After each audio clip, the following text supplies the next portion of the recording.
રાજકોટના શહેરી વિસ્તારમાં ભણેલા કોઠારિયા ગામના રહીશોએ આજે તાલુકા પંચાયત કચેરી સામે ધરણા યોજવામાં આવ્યા હતા અને એક સપ્તાહ માટે ધરણા પર બેસવાનો કાર્યક્રમ શરૂ કર્યો હતો।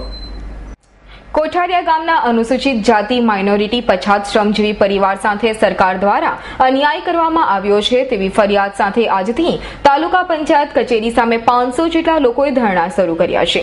ધરણા ઉપર બેઠેલા અનુસૂચિત જનજાતિ પછાત વર્ગના લોકોએ જણાવ્યું હતું કે આ ગરીબ અને મજૂરી કરતા પરિવારોને સરકાર દ્વારા રહેણાંક હેતુ માટે ફાળવવામાં આવતી જમીન આજ દિન સુધી મળી નથી, જ્યારે કોઠારિયા ગ્રામ પંચાયતના ભ્રષ્ટ અધિકારીઓ દ્વારા પોતાના સગા સંબંધીઓને આ જમીનના પ્લોટની લાગણી કરી દેવામાં આવી છે।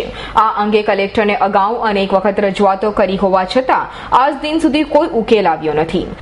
સરકારશ્રી દ્વારા જાહેરાત કર્યા બાદ આ દરેક ગરીબ પરિવારોએ ફોર્મ ભર્યા હતા અને તેની પહોંચ પણ આપવામાં આવી હતી, તેમ છતાં આજ સુધી પ્લોટ મળતા નથી।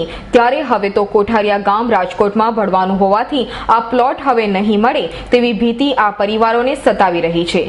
હાલ તો મ્યુનિસિપાલિટીમાં ભરવાનું છે, એટલા માટેથી અમે દર વખત અત્યારે અમારો પ્રશ્ન એ છે કે અમને સરકારશ્રી તરફથી જે પછાત લોકો હોય એને ફ્રીમાં પ્લોટ વિતરણ કરવામાં હતા 100 ચોરસ વારના। 100 ચોરસ વારના પ્લોટમાં પણ અમને અન્યાય કરી અને 50 ચોરસ વાર મીટર દેવા માંડ્યા। તો બી અમે કીધું કાંઈ વાંધો નહીં, ઘરના ઘર રહેવા માટે તો મળે છે, એટલે 50 ચોરસ વારમાં સરકારની સહાય લઈ અને અમે 50 ચોરસ વારના મકાનમાં બાંધીને રહેવા માંડ્યા। પણ હવે તો અમે છેલ્લા 10 વર્ષથી ફોર્મ ભરીએ છીએ અને અમારા કોઈના આવતા નથી અને અત્યારે જે 310 જેવા લગભગ 5 થયા છે એમાંય બી અમારી યાર અન્યાય થયો છે।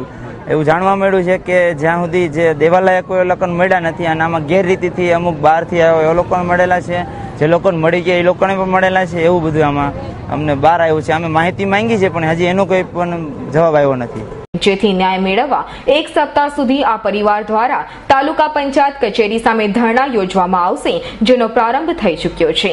આ એક સપ્તાહના ધરણા કાર્યક્રમ બાદ પણ જો યોગ્ય ઉત્તર નહીં મળે તો જાહેરમાં સામૂહિક આત્મવિલોપન કરવાની ચીમકી ઉચ્ચારી હતી।